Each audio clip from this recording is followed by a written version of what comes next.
Om Swastiastu.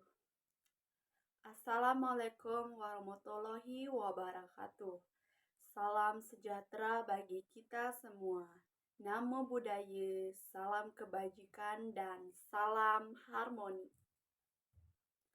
Puji syukur kehadirat Tuhan Yang Maha Esa, karena atas rahmat dan karunia-Nya lah kita dapat berkumpul, dapat melaksanakan kegiatan dalam keadaan sehat. Yang terhormat Profesor Dr.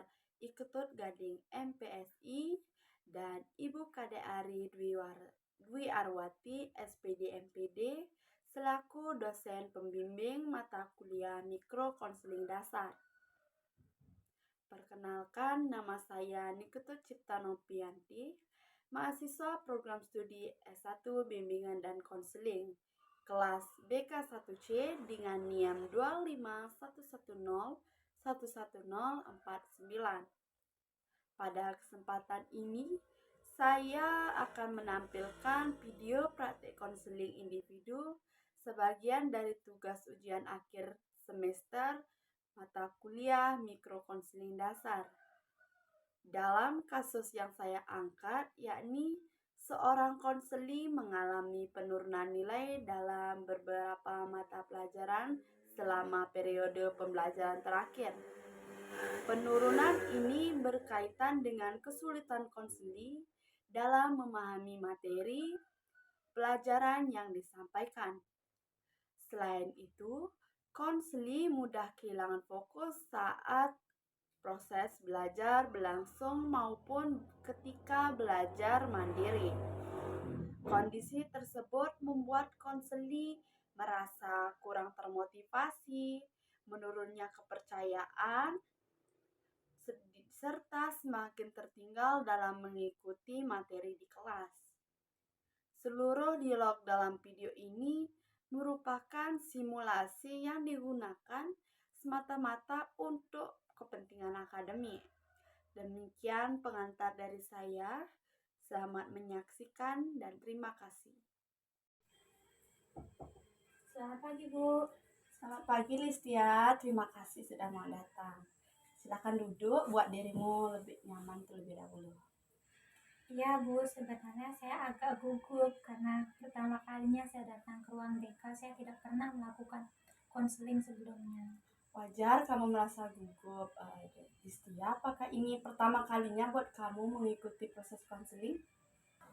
Belum pernah, Bu. Ini pertama kalinya. Awalnya saya ragu, tapi karena masalah ini sudah lama saya rasakan, akhirnya saya memberanikan diri untuk datang. Baik, Listia. Jadi Ibu di sini sedikit menjelaskan tentang konseling. Jadi dalam konseling ini terdapat asas kerahasiaan. Yang artinya semua cerita Listia di sini akan Ibu jaga dan tidak akan Ibu beritahu kepada orang lain tanpa seizin Listia. Yang kedua, ada asas kesukarelaan, yakni di mana Listia datang ke sini sukarela tanpa ada paksaan. Lalu yang ketiga, ada asas keterbukaan. Listia di sini boleh menceritakan apa yang Listia rasakan.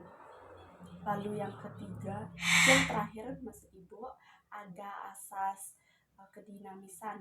Di sini antara Listia dengan Ibu sama-sama aktif dalam proses konseling. Dan untuk proses konseling ini akan berjalan selama 15 menit. Dan jika belum terselesaikan, kita bisa lanjutkan di sesi selanjutnya atau pertemuan selanjutnya. Apakah Listia bersedia? Ya, Bu, saya bersedia. Terima kasih, Listia. Boleh cerita dengan jujur dan tenang. Ibu siap mendengarkan. Sebenarnya masalah saya sudah cukup lama, Bu. Nilai saya semakin menurun, terutama di pembelajaran matematika.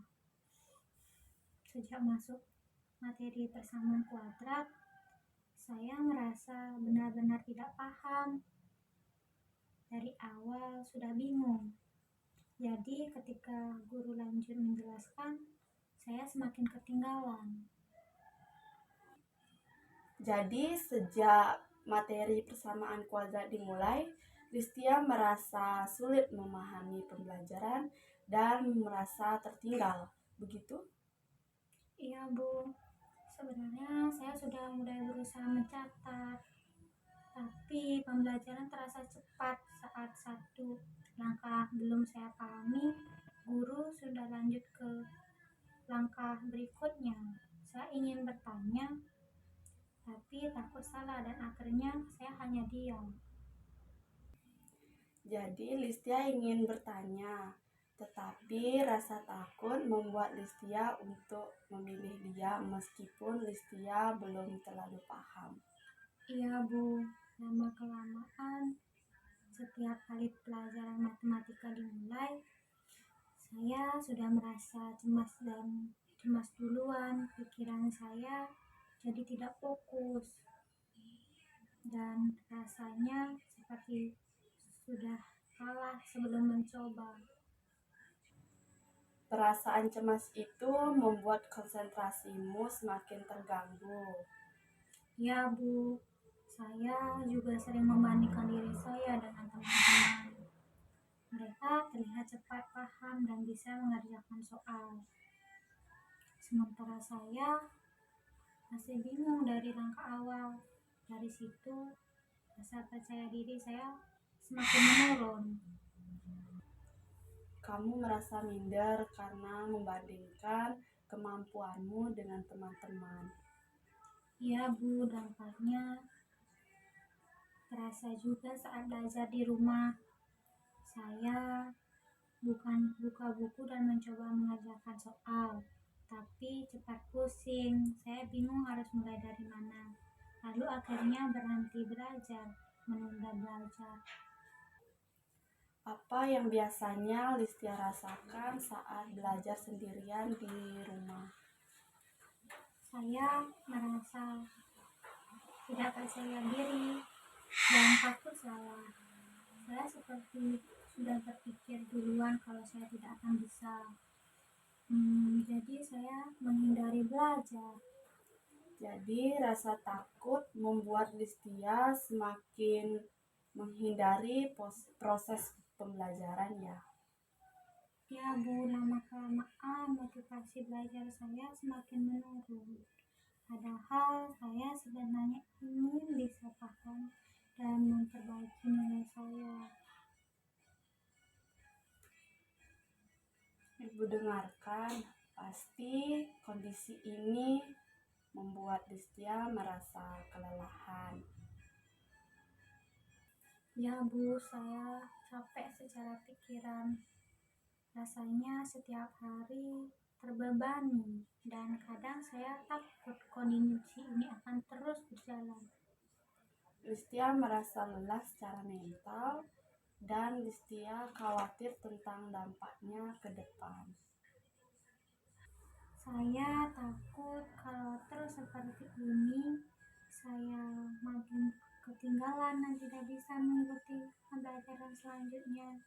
Kadang pikiran ini muncul sebelum tidur dan membuat saya gelisah. Menurut Listia, apa hal yang paling dibutuhkan sekarang agar bisa merubah situasi ini?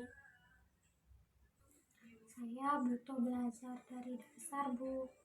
Kalau bisa pelan-pelan dan ada yang membimbing, supaya saya tidak merasa sendiri dan tidak cepat menyerah.